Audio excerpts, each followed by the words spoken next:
Et action!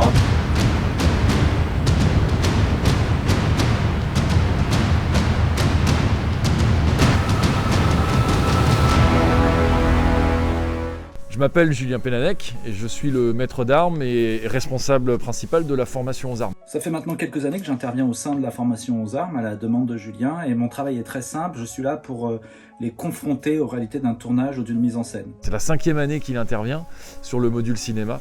Donc dans un premier temps, je vais leur donner des petits trucs et des astuces pour éviter le trac, pour rester concentré, mieux mémoriser un combat, travailler à l'aveugle, gérer l'espace, ne pas travailler qu'en linéaire. Mais surtout le but c'est de régler des combats, de créer des moments de bravoure où eux ils s'amusent mais surtout ils découvrent le potentiel d'un coup comme ça qui paraît assez anodin mais avec un angle de caméra ou pour du public il prend tout de suite beaucoup plus d'amplitude.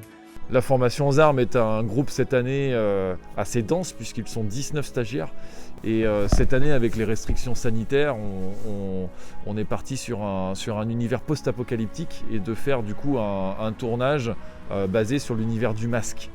Au final, à chaque fois, c'est une expérience très agréable parce qu'on découvre des caractères et on forge avec ces caractères-là. On va dans le sens de ce qu'ils sont capables de faire. Et puis surtout, on s'amuse pendant ces 3 ou 4 jours-là. Alors le pitch du court-métrage, c'est une fille et son frère qui se retrouvent plongés dans un monde où la pandémie bloque pas seulement le goût, mais aussi la vue et l'ouïe. Donc les acteurs parlent très peu, on entend très peu ce qu'ils disent dans des masques qui les bloquent, qui les empêchent de respirer.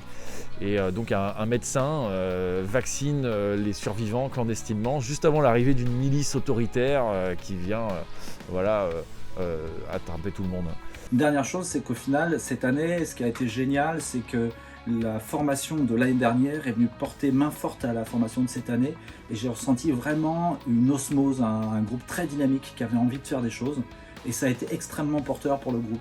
Ouais, c'était un super moment avec une belle création de costumes notamment. On a Louis qui est un ancien stagiaire de la formation aux armes qui du coup s'est occupé de toute l'organisation des costumes et des accessoires. On a Munch qui est aussi maintenant quelqu'un qui est un ancien stagiaire qui fait des armes et qui a construit des épées, des glaives pour l'occasion. En plus de ça, on a toute l'équipe technique, donc les anciens stagiaires qui se sont joints à nous pour créer les conditions d'un tournage auprès des stagiaires de la FAA 5.